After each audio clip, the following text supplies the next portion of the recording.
Shalom, soyez tous salués dans le puissant nom de notre Seigneur Jésus. Comme je le dis toujours, c'est le nom qui a été donné au-dessus de tout nom, et ce n'est qu'à ce nom que l'on peut être sauvé. Alors, celui qui croit en Jésus est sauvé, celui qui ne croit pas est condamné. Alors, moi qui suis envoyé de Jésus, je suis celui qui porte la parole de Dieu en moi. Je porte la parole de Jésus authentique, sans tache, sans défaut. Alors, je m'adresse à vous pour que vous sachiez que même dans notre époque, là où l'apparence, là où le mensonge a pris le dessus sur la vérité, il existe encore la vérité. Et la vérité se trouve encore dans la bouche des prophètes de Dieu. Des personnes qui viennent au nom de Dieu et qui sont certifiées et qui ont le cachet du Saint-Esprit en eux. Ils vous parleront toujours de ce qui est écrit et pas de ce qui est dans leur tête. Alors, les doctrines des hommes seront toujours dénoncées et les dénominations aussi. Maintenant, les dénominations ne sont pas toujours condamnés parce que après les dénominations, qu'est-ce qui est dit dans ces communautés qui peuvent sauver? Le plus important, c'est de sauver les âmes et de ramener les âmes à Dieu. Le plus important, c'est de permettre aux hommes de connaître la vérité et de se repentir et de revenir à Dieu. Voilà pourquoi je fais cette vidéo, et je fais toujours ces vidéos pour que vous soyez édifiés. Pour que à travers ces vidéos, vous deveniez aussi vous-même des lumières éclaireurs pour le monde. En fait, le but pour moi, c'est de vous permettre d'éclairer les autres aussi. Que à travers les enseignements que je donne, que vous puissiez devenir des lumières et des vrais chrétiens. Pas ce que vous êtes en ce moment. Ce que vous êtes en ce moment, c'est de la préfiguration du chrétien. C'est l'image en perspective d'un chrétien à venir. Mais vous n'êtes pas encore chrétien c'est-à-dire vous n'êtes pas chrétien, vous êtes dans la forme. C'est-à-dire que vous vous dites chrétien et vous rencontrez des personnes aussi qui vous parlent de chrétienté, mais vous n'êtes pas chrétien. Vous êtes dans la forme, mais pas dans le fond. L'intérieur, le contenu même n'est pas chrétien. Parce qu'un chrétien n'est pas ce que vous vivez en ce moment. Un chrétien ne vit pas dans la souffrance. La souffrance n'est pas un manteau qu'il revêt, qu'il porte pour dire je suis chrétien, mais il continue toujours à vivre comme les autres. Les choses que les gens subissent, que les hommes subissent, les païens subissent, lui aussi subit ces choses. Alors, quel chrétien il est? Quel chrétien es-tu pour être au même niveau que des païens qui n'ont pas connu Dieu? Alors, le Dieu que tu pries là, comment s'appelle-t-il? Le Dieu que tu adores, comment s'appelle-t-il? Si vraiment tu pries un Dieu vivant, comme moi je prie Jésus-Christ, qui est vivant au siècle des siècles, alors comment peux-tu souffrir? Comment est-ce que toutes les choses de la terre, les calamités de la terre, comment est-ce que toutes les meurtrissures de la terre peuvent t'affliger au point où tu souffres cruellement? Comment peux-tu souffrir alors que tu es chrétien? As-tu reçu le Saint-Esprit? Connais-tu ce que c'est que le Saint-Esprit? Connais-tu vraiment la parole de Dieu? Pourquoi souffres-tu alors? Si tu connais Dieu, si tu es cohéritier avec Jésus-Christ, si tu connais le Messie, si ton Dieu s'appelle Jésus-Christ, si tu connais, si tu reconnais en toi qu'il est mort pour toi sur la croix, si tu sais qu'il a tout accompli, alors pourquoi souffres-tu encore?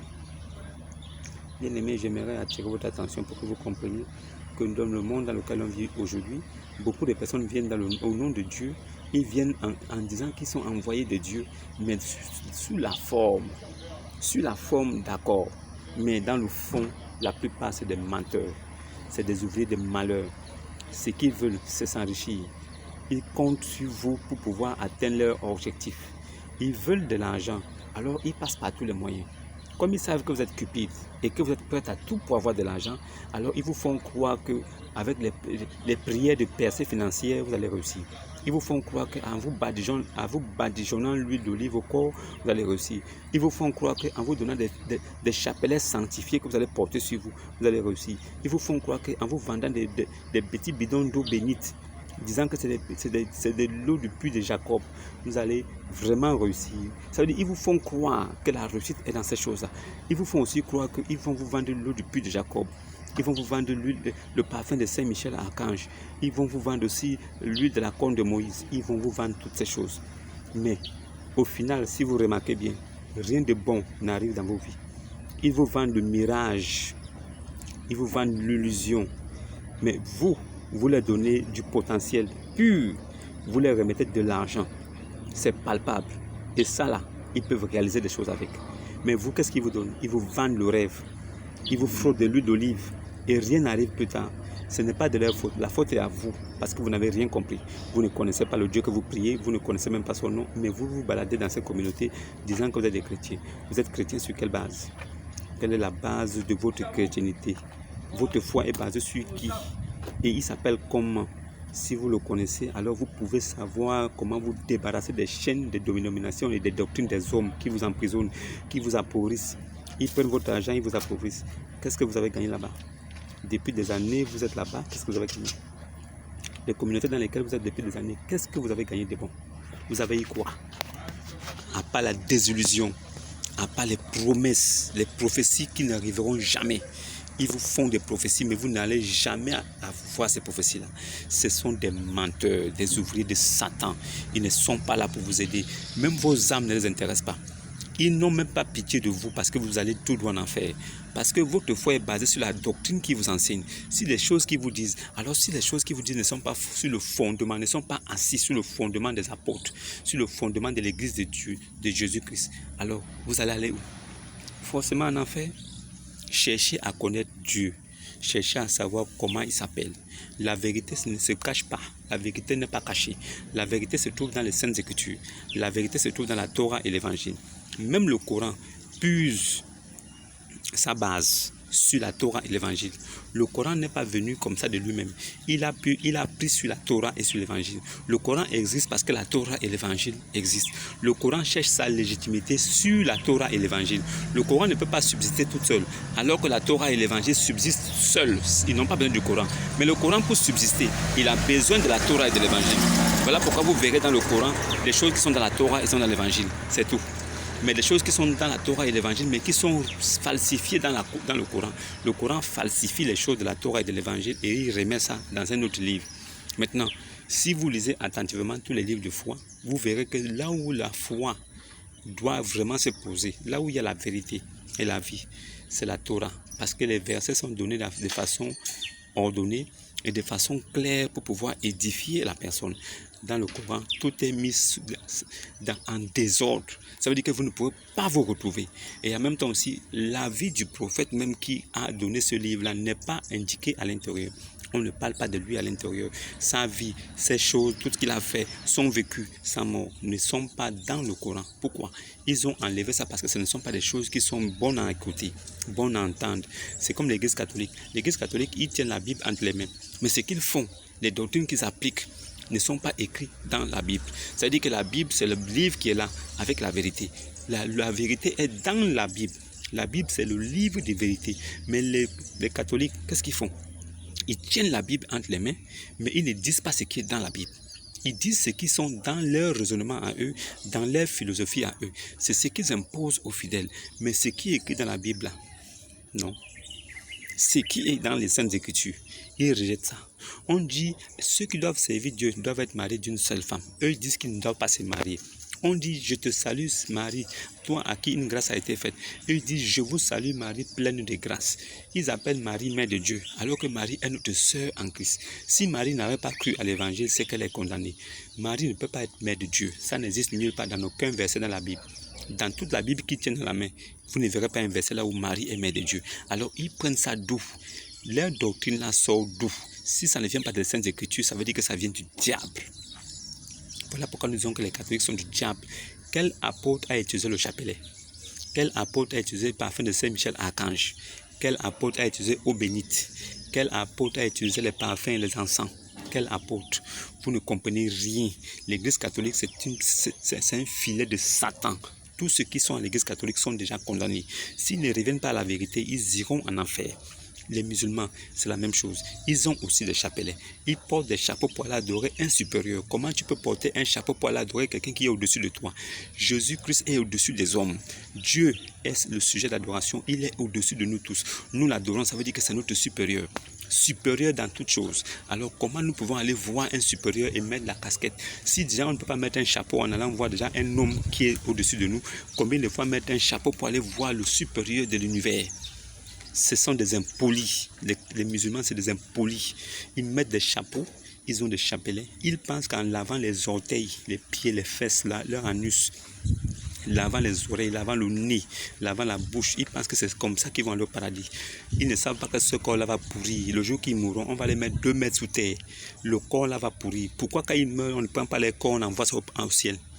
Pourquoi les musulmans ne prennent pas les corps quand ils meurent, ils jettent ça au ciel? Pourquoi ils enterrent ça? C'est parce que ça va pourrir. Donc ça ne sert à rien de laver les orteils, l'anus, les pieds, tout ça. Ça ne sert à rien. Ça ne sert à rien. Il n'y a pas un homme sur la terre qui sera sauvé s'il ne croit pas en Jésus. C'est par la grâce. Nous sommes tous des pécheurs. Il n'y a pas un seul qui peut dire que moi je ne suis pas pécheur. Il n'y a pas un homme qui peut dire qu'il est pieux, il est saint sans péché. Il n'y a pas un seul. Le seul qui a été trouvé pieux sans péché, c'est Jésus. Et c'était Dieu lui-même. Donc toutes les autres personnes là, celui qui ne croit pas en la grâce, est déjà condamné. Même Mohammed lui-même, il croyait en la grâce. Voilà pourquoi Mohammed lui-même, si vous allez lire Saïd Aboukari, tome 2, page 3448, vous verrez que lui-même, Mohammed, lui-même, il dit que son âme reposera entre les mains de Issa, Jésus-Christ. Certainement, celui qui reviendra juger les morts et les vivants au jour dernier, c'est lui, Jésus, qui reviendra juger les morts et les vivants dans le Coran. C'est le même Jésus qui reviendra juger les morts dans la Bible, dans la Torah, dans l'Évangile. C'est le même Jésus qui pardonne les péchés dans la Torah et l'Évangile. Jésus pardonne les péchés comme Dieu. Dans le Coran, c'est Allah qui pardonne les péchés. Jésus a les mêmes attributs que Allah. Un homme comme Jésus, il porte les mêmes attributs que Allah, le Dieu des musulmans, porte. Vous pensez que nous sommes dans quelle base là? Si ce n'est pas Jésus, Dieu n'existe pas. Si Jésus-Christ n'est pas Dieu, il n'y a pas de Dieu dans l'univers. Parce que c'est le seul qui s'est manifesté et il a donné un nom. Par rapport au miracle qu'il a fait, il a vaincu la mort, il a ressuscité les morts. À partir de là, on sait qu'il n'y a que Dieu qui peut ressusciter les morts. Il n'y a que Dieu qui peut vaincre la mort. Alors si un homme a vaincu la mort, c'est lui Dieu. Allah n'a jamais vaincu la mort. Il n'a même jamais protégé son prophète. Son prophète est mort empoisonné par une jeune juive qui connaissait les Écritures et qui savait que tout homme de Dieu qui venait de Dieu devait être protégé par son Dieu. Alors elle a mis du poison dans le gigot. Si Dieu était vraiment avec lui, Dieu devait l'épargner de ça. Il devait manger, rien ne devait l'arriver. Mais il a mangé le poison, l'a tapé. Le poison l'a amené sur le lit. Le poison l'a cloué sur le lit. Le poison l'a rongé jusqu'à le tuer. Alors ça veut dire qu'Allah n'a pas pu le protéger. Allah c'est qui? Qui est Allah? Mohammed n'a jamais parlé directement avec Allah, mais Mohammed a parlé directement avec Djibril. Djibril qui est l'ange Gabriel. Si les musulmans disent que Djibril c'est l'ange Gabriel, alors ça veut dire que le messager de Allah c'est Djibril. Le messager de Allah, ce n'est pas Mohammed.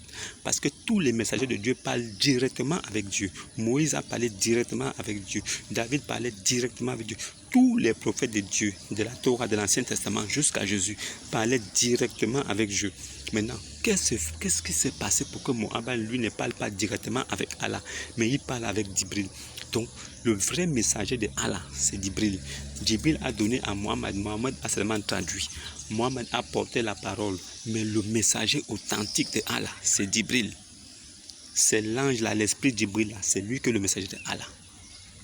L'islam est dans l'erreur, dans le faux. Ils sont incapables d'expliquer les choses correctement pour que les gens comprennent. La vie de leur prophète est cachée dans un autre livre. Et ce livre-là, nous on l'a découvert. On connaît la vie du prophète. On connaît les choses qu'il a fait. Toute sa vie est connue. Alors, il n'est même pas un exemple de vie. Comme le pape et ses prêtres, ils ne sont pas des exemples de vie. On ne peut pas suivre des gens dont Sodome et Gomorrhe résident au milieu d'eux. Sodome et Gomorrhe est dans l'église catholique. C'est aussi la même chose chez les Arabes. Pour ne pas perdre leur virginité et ne pas être lapidés ou déshérités ou déshonorés des familles, les filles arabes donnent leur anus à leurs petits copains. Quand elles ne sont pas encore mariées, quand elles sont amoureuses, là, quand elles se jouent les petites amoureuses avec leurs copains, elles donnent leur anus à leurs copains. Ce qui fait qu'elles gardent le devant propre jusqu'au jour où elle est donnée à un vieux papa qui la couche. En ce moment-là, maintenant, il la dépucelle et elle se dit vierge. Mais sinon, avant ça, elle avait déjà un amoureux, mais elle donnait son anus. Si un homme couche avec toi dans un orifice qui n'est pas donné de Dieu, comme pour créer, ça veut dire que c'est de la prostitution physique. C'est de l'abomination. Sodome et Gomorrhe existent encore. Dans l'église catholique, on retrouve Sodome et Gomorrhe. Chez les musulmans, on retrouve ça. Chez les Arabes. Les Arabes pratiquent ça depuis des années. C'est des sodomistes. Les Arabes aiment cette affaire. Et ils disent qu'ils ont Allah comme Dieu. C'est Sodome et Gomorrhe, la chose qui a hérité Dieu. jusqu'au point où Dieu a détruit la terre. Les prêtres catholiques pratiquent ça. Les musulmans aussi pratiquent ça. Vous pensez que ça là, c'est de Dieu. Dieu n'existe pas chez les catholiques ni chez les musulmans. Dieu n'a jamais venu là-bas et il ne viendra jamais. Ils sont impurs, ils ont l'abomination avec eux, ils ont le péché parce qu'ils blasphèment tous deux contre le Saint-Esprit. Eux, ils appellent Marie Mère de Dieu là-bas. L'Esprit de Dieu n'a jamais appelé Marie Mère de Dieu. Les catholiques le font, ils sont maudits, ils sont condamnés. Les musulmans, ils refusent que Jésus-Christ est mort sur la croix. Ils disent que Jésus n'a jamais été crucifié. Ce sont des maudits, ils ont blasphémé contre le Saint-Esprit. Ils iront en enfer. Ce sont des deux sœurs. Catholiques et musulmans, c'est les mêmes personnes. Ils utilisent les mêmes artifices. Chapelet là-bas, chapelet ici. Oh là-bas, majestique. Musulman, il finit de faire les gris-gris des incantations. Il va prier 5 fois par jour. Il a le petit canari avec les rubans. Il tue les animaux, il jette au milieu de la route. Dans les petits carrefours là-bas, tu vas trouver les musulmans là. Ce sont eux. Ils tuent poulet avec les gorilles, les petites pièces d'argent. Ils balancent. L'imam, chez les Sénégalais, imam là, avant d'être imam, il faut d'abord être marabout. Il faut être choriste, quelqu'un qui joue les choris. Il faut avoir la divination, il faut lancer les choris pour pouvoir. Musulman, il marche avec toi. La nuit, il va voir son imam. Son imam jette les choris pour voir si, en marchant avec toi, il peut gagner quelque chose. Musulman ne marche jamais avec les gens pour rien. Il cherche toujours à exploiter les gens. D'une façon ou d'une autre, il va t'exploiter. Il est capable même de chercher à prendre ta chance de marcher avec ça. Il est capable de marcher avec toi et dire qu'il est ton ami. Mais le soir, il va voir son imam. Son imam fait les incantations avec ta photo, avec tes choses. Il attache ça bien, il lui donne. Lui marche avec toi et il veut utiliser ta chance pour réussir. C'est comme ça que sont les musulmans, la plupart. Il a bague anti-accident, bague anti-mort, bague anti-ceci, mais il meurt toujours. Et ils vont tous en enfer parce que Mohammed lui-même est en enfer. Allah a dit que tous les musulmans vont goûter à la mort de l'âme. Ils vont mourir. Ça veut dire que la seconde mort est le cadeau gratuit pour les musulmans. Les musulmans sont en enfer. Allah a dit, il n'y a personne parmi vous qui ne passera pas par l'enfer. Donc si tu passes par l'enfer, tu ne pourras pas sortir. L'enfer n'est pas une salle d'attente. Ce n'est pas un bureau climatisé. L'enfer est une destination finale. Si tu y vas, tu ne ressors pas. Demandez à Abraham, il vous dira. Alors, si quelqu'un prie un Dieu qui lui promet qu'il ira en enfer, et c'est là-bas il va venir peser ses péchés pour le libérer, c'est un menteur, c'est un Dieu bandit. Il veut le tromper parce qu'il sait que quand il va rentrer là-bas, il ne pourra pas le libérer. Donc, il faut bien retenir ces choses dans vos têtes. Les musulmans et les catholiques sont condamnés. Ils iront en enfer. Il n'y a rien à faire pour eux. Ça, je vous le dis. Je sais sur quoi je m'appuie pour le dire. Alors, s'il y a quelqu'un qui veut intervenir pour venir m'expliquer ou bien qui veut savoir des choses, venez, je vous attends. Je suis suffisamment armé pour vous répondre et je ne pendais pas dans ma tête. Je pendais sur des choses qui sont là, existantes, qui sont écrites pour vous clouer le bec. Si vous ne comprenez pas ce que l'Esprit dit aux hommes, ce n'est pas de ma faute. Mon but est de vous transmettre le message. La bonne nouvelle doit venir et la bonne nouvelle vient avec des dénonciations. Je dois dénoncer ce qui n'est pas de Dieu. Je dois dire pour que vous compreniez. Même si vous comprenez et que vous ne faites pas ce que je dis, ce n'est pas grave, mais vous avez compris. Et quand vous allez vous asseoir dans votre coin, vous allez comprendre que ce que je vous ai dit est vrai.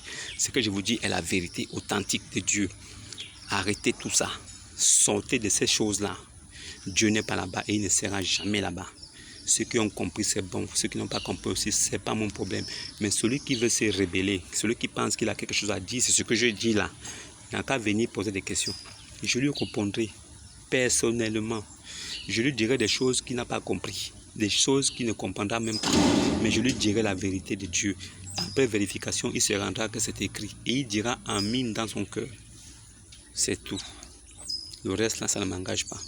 Que la paix soit sur vous. Shalom et à demain.